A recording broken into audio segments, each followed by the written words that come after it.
Board, baby. All right, so we're live.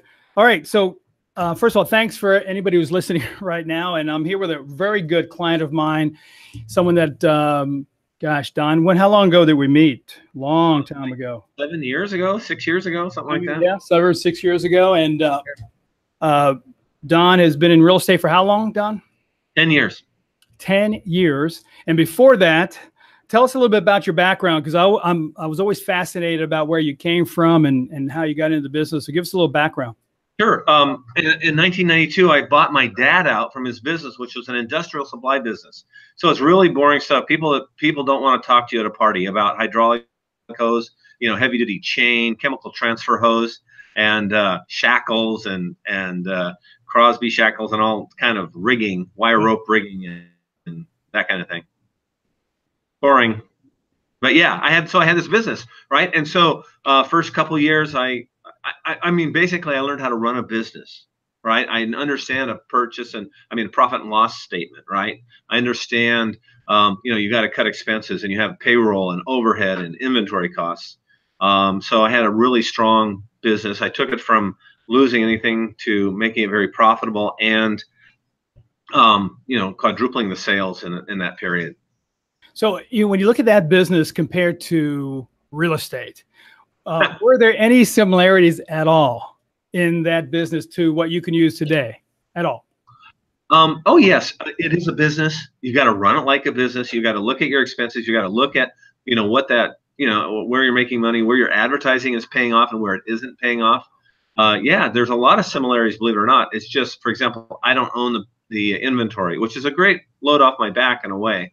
Because every day in the old business, I would talk about and figure out how to get rid of surplus or old inventory. Right. Here, it's someone else's inventory. So anyhow, yeah, there's a lot of similarities from a business perspective. Well, and sales. How many people do you have working for you? 20 people. 20 people. Okay, good. So out of those 20 people, now on your team right now, you have how many? I have 6 active agents. Okay, so you have 6 in real estate. You had 20 in an employee type. So tell me, what is the difference? Because people, what is the difference? It's wonderful, because people don't realize if you get paid $40,000 a year, the employer is paying $48,000 a year, right? Right. So it's 20% easily more you're paying and all those. So in real estate, it's a harder nut to crack because they're all on full-time commission. It's a full commission situation. So I have to get them up and running more quickly in what they're making. In the old business, I gave them like a $2,000 a month, stipend that they would get that no matter what. But if they made commissions on top of that, and they made $3,000 in commission, then I give them a $1,000 commission check. Right. Or $2,000 or $5,000, whatever it was, over the amount, and they got a percentage of the sales. What about personality style? I mean, because it's really interesting because you had an employee, independent contractor. How was the relationship, you as the leader, with them versus now in real estate? Well, they had to do what I said. Don't do what I say. That's a novel subject. Yeah, right. And so real estate agent is a much gentler lead for me. So yeah, I suggest by law, you do these things. And honestly, if you're not doing the things that we've agreed on, we have an introductory meeting. We say, hey, you want to make this much money, then you have to do these steps. I make 15 calls a day, 20 calls a day, whatever it is, so many open houses. And if they aren't doing the work, then I don't actually fire them at this point on the team, but I will not give them the leads, the hot leads that come in from sign calls and from my SEER. So it's interesting. In 10 years, okay, so what happened in 10 years? What cycles have you seen in the industry? Because I think we're going through a little shift right now, but how many cycles in 10 years did you see? Well, I think of one major cycle from 2000. I got in 2008, and I'm a hustler. I'm a go-getter guy, and I only sold 6 houses my first year. This was like, what the heck? I changed to Keller Williams, KW, and they taught me so many things, amongst other which to get a coach, and that's when I met you, right? A major point in my life, believe me. So it was because you got right into that was recession time, man, wasn't it? We're right in it. And all our scripts were how to get your house priced below the curve So in 2 or 3 weeks, when people are looking for houses, you're not chasing it. You're actually ahead of it or on the curve for price transitions. So that script was, ingrained in us, how to get those people to reduce their price over and over again in our listing. Anyhow, so then, and then slowly, as business got better and better, and my skills improved, and my understanding of the business improved, of course. Then it started changing. And now it's a whole different world. And you have to be flexible in this business, right? You have to be ready to shuck and jive and do what you need to do to do it. Like right now, you're saying there is a little change. One of the changes I've found is that there's more agents out there. So where I might have gotten their parents' listing or their aunt's listing, now those brand new agents are getting those, and there's more competition just because of the number of agents. Yeah. So it's interesting, but I'm very grateful for the increase in sales. I mean, we've been phenomenal in where we've gone. And it's interesting. In right before you got in, when I started coaching in 2005, we were coaching people in California, and every week the prices were going down. I mean, every week. It wasn't like your script changed every week. You're going out there saying, Mr. and Mrs. Seller, I'd like to talk to you about your price. In the meantime, they're physically aching. I mean, not only just, they dropped, your property values on the West dropped, what, 50% maybe from what it was? But we figure October of 2006 was the height of it. I mean, it didn't really hit until 2008, but that was a 28% drop up here. Yeah, California was like crazy. Sacramento in there is just terrible, 50%. People dropped out of the business. Now we have people in the business, more agents, right? So tell me what is the difference? I mean, how does a consumer see the difference between you and another agent? What is it today? Because you've got agents that are basically saying the same thing. Right. And so one of the things you taught me, and Jenny, my assistant, was we sell the team a lot more. Now, there are individual agents out there, so we're selling the team.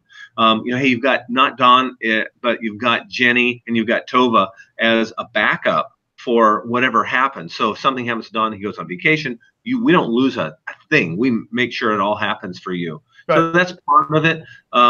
The other part is that, our experience, right? We go after experience. Our experience says that we have to be, the internet marketing is dynamic. Everything that goes to market a home now is dynamic. It's always changing. It's crazy how much it's changed, just like in the last 3 years, right? Right. Let alone 10 years. So, we also try to explain, what's going on in the experience that's critical, and the experience, in negotiation. And saving the money. So, I love another thing that Bill taught me. If it makes financial sense to consider me and let me talk to you about how I get homes sold, would you consider it, even though you have a relative that's in the business? Right. Or, a beginner agent, right? Do you think that the industry is going, and this is a loaded, I don't know, it's your opinion, but more towards teams now than anything else? Do you think that it's better for an agent to be on a team than to be individually, singly trying to do this by themselves? I kind of think absolutely, because the dynamics of a team are actually much more efficient than an individual can be. And we have some serious competition coming in from Redfin and Compass and some of those others. There's a lot popping up, EXP, where their programs are just a whole different way of looking at it. And now we have to be more efficient. I believe our margins probably will be going down. However, that doesn't mean we can't make more money, as long as we get efficient in how our internal operations go. Is that what you're asking about? Yeah. But I want to, I'm an agent and I'm getting in the business, and I'm going, do I go team? Do I go single? I mean, what is it about going on your team? Because you've been working on this for some time. Right. So let me give you an example. Rick Lopes on my team was the Department of Justice head of the state of California. He had thousands and thousands of employees, right? Very bright man. And so this, as his second career, he's coming into real estate. He's killing it, by the way. However, it took him a while to get here. Right. And he was by himself for a while. Okay, this is a very smart guy. He understands business. He understands how to work with personnel. And he finally came to the conclusion after about 6 months trying to do it himself. He didn't know enough, and he didn't have enough backup, and he also was missing something he couldn't quantify, which was actually being on a team, being a part of something maybe greater than himself. Right. He always had in California, right? So yeah, I often tell people, if you want to make more money the first year join a team, you won't. You say, oh, well, I give up part of my commission or whatever, but it's so worth giving up part of your commission to learn what you're doing, to have backup, and to make sure that you're doing what you need to do, which is lead generation, not sitting around figuring out how you're going to design your personal, card. But, think about this.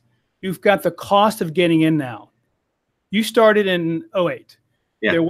There was talk about social media. There was talk about landing pages. Now you've got multiple landing pages. You've got IDX all over the place. You've got social media things. You've got all these different services. I really don't understand how a brand new agent coming into the business can really get their business going to the level that they want without participating into a team like yourself and cooperating on the dollars that are necessary for them to be supported. What do you think? Yes. Right. And the competition is so fierce that they don't have those things in place. They're going to lose a significant part of their new business. Yeah. You're giving them credibility. You're giving them right. Well, yeah. And also, we say, we can say, hey, I don't know the answer to that, but I had this great team that's very experienced. Right. So Mr. Seller, Mr. Buyer, I've got your back and my team's got your back. In fact, let me introduce you to them. Right. So we always try to do that to make sure they understand fully. On your own, I can't even imagine now trying to do it on your own. Yeah, I think that, and then we talked about this while we were coaching together, but it's that handoff, right? The handoff we talked about is that having to communicate and speaking team is different. And so speaking team and edifying you, the rainmaker, is so important, I think, in making this team gel, right? Because they've got to sell something bigger than them. And sometimes that's difficult for teams. How you selling team? How do you ensure that the team is selling the concept of team properly? Of course, we never know exactly what they say when they're out there, but we practice. We go over that. We have 2 meetings a week minimum of making sure we're approaching everything in the correct way and saying things the right way. We just consistently work on that. We have a buyer agency consultation, for example, and in it we talk about the team, where the team, how the team benefits them, right up front. Right. So they know what's going on, and the sellers actually love it. And often people say, "Wow, I had no idea. That sounds absolutely great." Because then they understand that they can call Tova, they can call Jenny, they can call, somebody on the team to take care of something. They can't happen to get a hold of me or can't get a hold of that agent. How much of a chance do you give an agent who's on the team that's just not working out?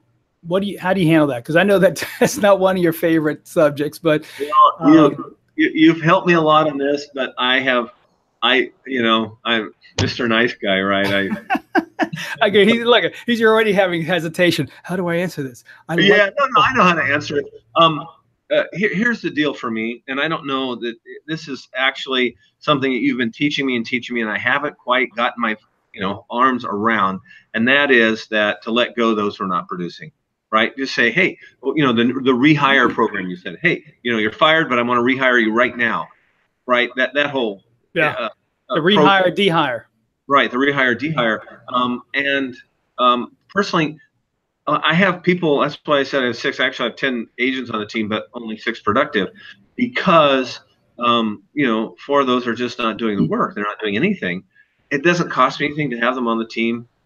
So at this point, I'm not as concerned about it. However, it's also a signal to the other members on the team, hey, Susie didn't do her work, and she sloughed off and didn't do what she agreed to do.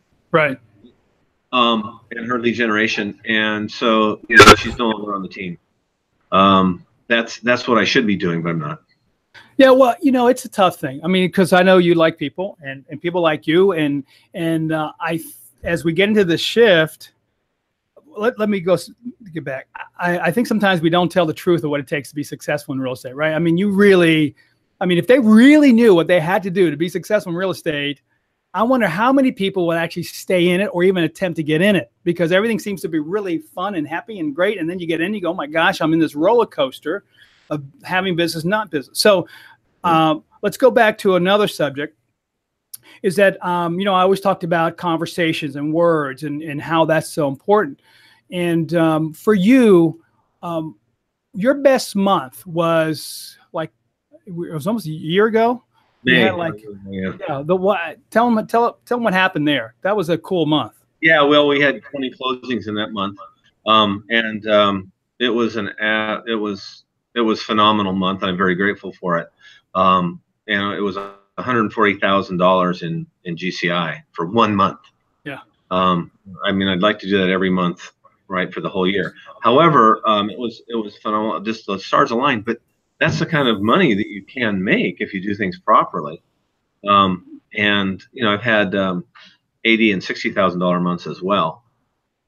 So how do you, what needs to happen to keep that consistent? To have a 140, or even to just stay in the game, a single agent at 20 or 30, but what has to always happen for you? Well, you know, we've talked about this so many times, Bill. It's like staying on my schedule, right? My schedule doesn't lie. I know what I have to do, okay? So I lead generate between 9 and 10, 11, and then from 11 to 11:30, I do follow-up, right? And then from 12 to 2, I do admin things, and then from 2:30 to 4, I have appointments, 4 to 5:30, and hey, last week, you know, I was out there till 8 o'clock at night, right? And it was very productive, let me tell you, but it's still, you know, but anyhow, the right doing, you know what you need to do, now do it. So my calendar, I live off of my calendar. So that's the real secret, you know, and, you know, it's making the calls, and I hope you don't mind me talking about it, but in this position right now, once again, I did this before with your help, but now, now it's like, okay, so I make the calls, but are they the critical calls? Right? It's not just you know, the barista at Starbucks, right? Hey, who do you know needs to buy a home or sell a home? Now I do that, and I've gotten results from it, but it's a higher quality call. You make it a higher quality, high ROI type of call. But what? Okay, so what? Let's pull the curtain back. Let's pull that curtain back, and now I'm behind the scenes. I'm in your office, and I'm really looking at what's going on. Yeah. What gets in the way of this consistency? My interruptions in the office. And also occasionally I get, oh, the only time this person can sign this listing is at 10 o'clock on Friday. And I'm sorry, Mr. Seller, you know, I've got an appointment at 10 o'clock. Would 4:30 work for you? Right? Not 4:30. Okay, how about Saturday morning at 9? Right? So protecting that time and protecting the schedule is big. But I also get interruptions. At one point, I actually did remote lead generation, which was, remember that, Bill? That was very effective, actually. However, as you said, you know, I got to be in the office making an example to the team, right? And so I just have to bunker down and make sure I've educated everybody on here. And, you know, the other day, the title people came in with pens, giving away pens and stuff. And I said, hey, great, I love you guys. I'm sorry, we're right in the middle of work. Could you please, you know, come back another time? I do love you, right? You know me, I got to like make sure that. But so, you know, protecting that. And Jenny is good. And now we have just recently also instigated the, when you have your headphones on, you know, don't talk to me. Right. So Jenny will wear her headphones a lot when she's, even though she could be interrupted because she wants to focus on a specific project. I heard she wears them around you. No, I'm just kidding. Yeah, and I still do for her. But let me tell you something else that's going on. Our team got the Team of the Year award here at this market center, Keller Williams. All the other teams, we were the team of our volume and for our attitude towards giving, right? So we actually try to promote people to come in and ask questions because we want that goodwill, but only in the right times. Right. What is fun for you? You know the answer to this. Dude, okay, so I just had a meeting this morning with a guy and who's going to be an ISA on the team. And you know, I just said, you know what I get paid for? I get paid for going around and talking to people. And so I love the, you know, getting in and talking to people and helping them make money. Hey, I got this great project. You want in on it? You know, this is the best time to sell. Anyhow, just, getting in there and socializing, but it's all real estate related, but still having fun and talking to people. And the next question is what I don't like is I don't like all the admin stuff. That's why I have 2 assistants. Right. And it really helps a lot because not many assistants will do the negotiation on the inspection, right? And Jenny will, and it's just wonderful. She even has a better idea now of costs, what's a new roof cost, et cetera. Right. So I'm going to share a little bit of information that I know about you. So, and you've heard me say this before about you, that for those of you that don't know DISC, right? The DISC is all different personalities. And so Don used to always say that, listen, high I's can be top producers too, right? You always say that. High I's can be top producers. So, but what I got to give you credit for, when we did the power prospecting workshop in that marketplace that we're in your marketplace, and we are working for years on transforming you into being more resilient with the type of personality that you have in front of you. And you actually, which was really fantastic as from a coaching standpoint, watching you actually, because you're fighting the eye's there, man. I just want to hug and kiss. But then, from understanding personalities on the other side, that you got to transform. So let's go back to that time, because that was a cool time when you started going, you know what, I got to bring my D up, and you did it. And what did that do for your business when you did that? I just got to tell you now, I've also redone the DISC, and my D and I are now like neck and neck. Holy surgery. So you did a lobotomy on, what happened there? Well, no, it's just, I'm an aggressive, I want to win, right? I want to win. And so, we worked on it. And you made a good point. I didn't mean to interrupt, but your DISC can change. Yeah. Right? Your DISC can, over time, change. Good. Right. Go ahead. And so, like we were talking one day and you said, Don, you're over-reporting, right? In other words, hey, I'm all friendly, lovely guy, and I'm not perceived as a professional, right? And so now we have to get to be perceived as a professional now. And that I still war. I mean, I want to go squirrel. No, get the job done. Hey, let's be friends. No, we got to get the contract signed. Right. Right. So that's kind of a war going on. However, to get to the goals I need to and to win, I do bring up my D, and it's great. Yeah, I appreciate it. So 2 things you've always told me. One was that you were able to transform, and the other one was the thing that you talk about a lot, which is the takeaway. So talk to me about it this morning, Bill. If you taught me one thing, it was the takeaway. Going into a FSBO, for sale by owner, and saying, why would you ever want to sell? This is a great house. Don't move, right? And they go, oh, no. And it's really a brilliant move, because it does 2 things. One, it gets rid of the wall of resistance or trepidation or whatever's going through their mind. Somehow that makes that disappear. And it also gets to the true motive of I've got to move. My husband starts his job in Cincinnati September 1st, and we've got to sell. Right. Instead of saying, oh, well, we don't have to sell. You know how many times you heard that? Oh, we don't have to sell. Well, they really do, but they're not telling you because they don't quite trust you yet or whatever. So the takeaway, and I actually, you can use it in every aspect. I wish I were a teenager now and say, hey, you probably don't want to go out with me. And I get that. Yeah. Yeah, right. Yeah, it's so powerful, because I think that I talk about the invisible wall, right? There's always this resistance that people have with salespeople. So the farther we go away from being that salesperson and use different language, like there's probably no way you guys can meet with me this week, right? Remember that we talked about that type of takeaway, or, I don't know if you can help me. Yeah, I'm not sure if you can help me, which is what we call a rejection-free opener, right? Which works in anything. And I just, for anybody who's listening right now, if you're not using this in the beginning of your scripts, you're really losing out on capturing a psychological attention that the brain will have when you go, I'm not sure if you can help me. Automatically, the brain wants to go, what do you mean? I can help. Yeah. What do you mean? I mean, you're challenging me? So that it actually takes that brain going, I'm going to listen. I mean, I've had people say, I've used that one thing in front of my scripts, and gosh, it's changed everything. But what was cool about what I think, which is great, and I gave you compliments on, is the fact that even though your eye is there, and as you said, you transformed when you have to. You're fighting that, I just want them to like me. But then you have to strategize in the presentation. You just can't be you all the time. I always say that sometimes you don't work all the time. the other guy does, the other Don, but you, the other Don, the personality that he is 24, let's say most of the time with his family, can't work in every situation. Or we're only dealing with two personality styles that you connect with just like that. But you've been able to connect to everybody. So how do you handle the analytical? Because that's kind of like... Oh, I love it. Oh, analyticals. Actually, analyticals are my least favorite. I love drivers.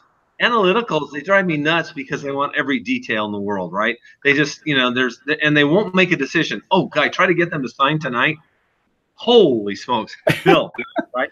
So, the analyticals, if I know, I get an inkling of it, I will bring to the presentation, for example, a listing presentation, like every pink house that's ever sold in 20 years. I did it once to a guy, some outrageous thing, and I said, this is 1 through 5 years of information. Right. I can get you 5 through 10 if you want. He goes, oh yeah, bring it to me. And I go, right. But you just bring a lot of information, and you use the word think instead of feel, right? And and there's some things about that. But usually, if you are coming with facts, the analyticals, subconsciously love you and do want to do business. How do you change though? How do you physically? Because that's not you, man. You're not even near an analytical. No. I get more. How do you change? I mirror, right? We're always looking to mirror, and then I'll speak a little slower and make sure I'm connecting, because I think most analyticals speak slowly. Right. Then we ask what's important to you. Right. Well, I do that with all the personality profiles, but we serious up a bit. They're not ready to make a joke, and I get that. So I change, and physiologically I'll change to mirror them. Yeah. Right. So, and then we find out what information is important, and then you just go back and do the information. Actually, with all the tools we have, getting them more information is easier than it has been. Yeah, and what's interesting, you said the transformation that you physically have to go through. You're not as smiley, Don. You're more specific in your language. What's really neat is that you're identifying that, and that's what we worked on, is that you identifying what you've got on the other side. If you can hand that out to your team, can you imagine how powerful your team would be if they understood that at the level you do? Well, man, we train. We're always I'm always testing them. I'll be the client, and I'll change personality profiles to see, to make sure they do that. So as we slowly wrap up, I want to ask you, where do you think the business is going? When in 10 years, where do you think, because your business in what you did before changed. Your business prior to this changed dramatically, right? Yeah. And how they deliver their. So what do you, in your world, what do you see is changing, and where's the market going? Redfin and these guys they're changing the marketplace. The internet will be there. There'll always be. I mean, look at used car salesmen. That could be the most automated thing ever. But the car salesmen have not gone away. The real estate agent is not going to go away. It may change. There may be people buying quote houses online with the virtual tours, etc. And that might happen. Some millennials might do it, but most people need the security of it. They want to go see a doctor. They don't want to be in front, do a physical in front of a camera, as a rule. So we'll never take away the conversation that the agent needs to have with the client. Right, and the hidden things that the client needs to know. That neighborhood has water going underneath. That's got some real spring issues. So something the seller will never tell them. Right. Right. And people will always pay for quality. I mean, people will still pay to go to Nordstrom's. When the recession hit, people still shopping at Nordstrom's. The only thing Nordstrom's did was fire the piano player in all their locations around the country when they went into the recession. Right? You don't see that guy anymore. Look at the #1 company in the world. Maybe Facebook just took them. I don't know. But I pay more for my Apple phone because of the perceived value. Right. Right. So you're there. So now, do you think that as this progresses with social media, an agent comes in, how do you get them started fast? How do you get them successful quicker in a team environment? Okay, in a team environment. I mean, they got their own thing by themselves, but in a team environment, how do you get them up and running fast? Well, we get the scripts down so that there's just no question. Make sure they're doing everything legally correctly in the script, and then we why not do 5 open houses in a week, right? Right. Why not start door knocking? We have to also identify their fears. Some people hate talking to their friends, and some people talk to their friends and hate talking to perfect strangers, right? So we have to identify whatever it is that's going to be their strength, and make sure we handle it mentally, right? So that they know they have to do some things that are uncomfortable, whatever. And then we also just, hey, go do it now. Here's what you're going to do. You're going to make 20 calls a day. You're going to write 5 letters. You're going to write, 5 cards, right? The 5x5 of your program, and make sure they understand it. And why stop if they're not doing anything else? Why not further lead generate? I've got a whole program for it. I don't know if we have enough time for me. No. Well, how many? Let's just in general. How many hours an agent should be working a week if they're brand new? Do you think? Okay, because this is a touchy subject, right? Yeah. If you want to make $100,000 in real estate as a brand new agent, what would you recommend? I would recommend having a mental goal of 1 listing or 1 appointment a day. Okay, so we set the goal up there of what they have to do. Right. And so what do I have to do to get this? What do I have to, so it's on the appointment, not on how many calls. And it's going to be an infinite number of calls. Why stop? You're done. You've done it for 2 hours. You don't have an appointment, then keep after it, right? So a lot of people have the issue of where do I get these, people to call, right? Because usually most people have 200 or 300 in their phone. Only 100, 150 they can actually call, because they're not going to call. Well, that's not possible, I suppose. I call everybody on my phone, right? I mean, like, I had police at my house. A stranger came up and, was the insane daughter of a neighbor. I mean, of the people who owned the house before me 25 years ago. And I had to call the police, but the police came in. Guess what? I asked the police, hey, I'm in this neighborhood. I need your help. Who do you know, Officer Smith and Officer Jones, who needs to buy a home, sell a home, or invest in real estate that I can call today? Right. So there's no one who isn't. But anyhow, so we're after getting it. Sorry, don't mean to digress. There's the. I was going. Hopefully, you're saying you weren't handcuffed while this is going on. Yeah, right. No, they were very gracious. They were very nice, lovely people. So we just got to have the mental mindset. Hey, you're coming on the team. It's going to be slower at first. So make up for that. We have to hit and talk to a lot more people. Are you ready to do that? Do you think agents are? Do you think agents are ready to put in the time? I mean, really, what's being produced right now, do you think they're really getting it? No, they don't. And so, I got to educate them and kind of find, and the disc test helps so much. Yeah. Do it. But even I've had the IDs who didn't realize it and actually don't want to put the time in. And so that's why we've worked so closely to try to help identify who's going to make a good agent and who isn't.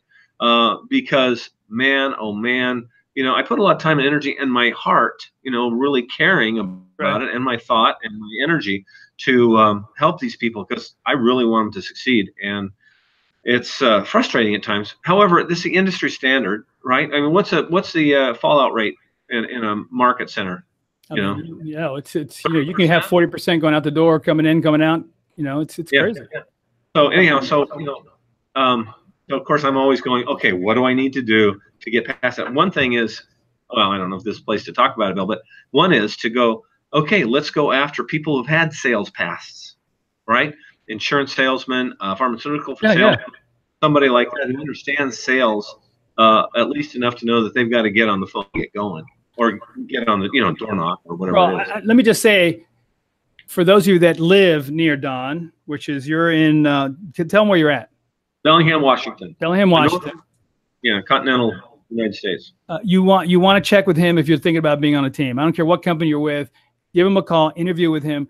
I know that, first of all, he cares about you. No doubt about it. He would care about your success. As long as you it's very hard for him to let people go, but at times he has to, that I know. So last two questions. One is, what is your goal for this year and going into 2019? Okay. I have tremendous goals, and if they aren't laughed at, then they're no good, right? So my goal for this year was 250 deals. I'm equaling about what I did last year. So I'm being very introspective on that. So right now, my big push is now figuring out what do I have to do now. We're halfway through, right? We're 3 months away from the end of the year in real estate. Exactly. So what do I need to do now to ensure that we're at a point where we're getting, those 20 closings a month next, starting January 1st. I mean, January, right? So I'd rather talk about that because now that's where my mind is. Last year on this, what was it, December? I was saying, hey, we're going to go for 250 this year, and it was too late, almost. Right. And now I'm being smart about it and saying, okay, now we've got to figure out. So our 33 touch, our programs with Tova now on board, which is a lifesaver, is we're really going to get that program dialed in, and of course talk about some other lead generation possibilities. Can I give you a hint of a new lead generation? Bring it on. Helpful. Okay, so there's a lot of agents that leave the business, right? Yep. Sometimes just retire, attrition, whatever, or sometimes they just can't make it. They've already made a bunch of calls. I've been calling them and saying, hey, you're out of the business now, and I really appreciate that. Or if they still have their license but they took another job, I say, hey, let's work together. Maybe we can work a referral or work something out for those leads, and it's been really good. Where'd you get the list from? Well, we look at the market center and broker metrics. And I don't know, Tova, where do you get that list from? I've been here for 12 years. I know. She knows everybody. She's been here for 12 years. She just came on our team, but she's been in the market for 12 years, so she knows all. She just calls them up. Now, but another thing in that, and I ask a thought leader, I say, hey, who do you know out there as our agent who's really kind of leaving the business? And I got a really good lead from another brokerage. Great. That's great. Okay, last question. What's the best book you've read in the last 6 months?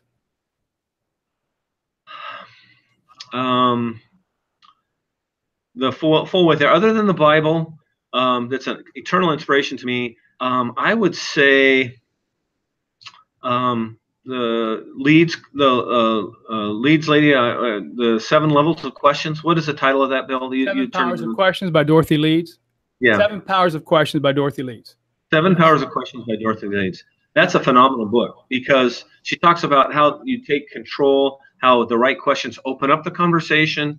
And of course, you said watch Dr. Phil too. But yeah, he's great.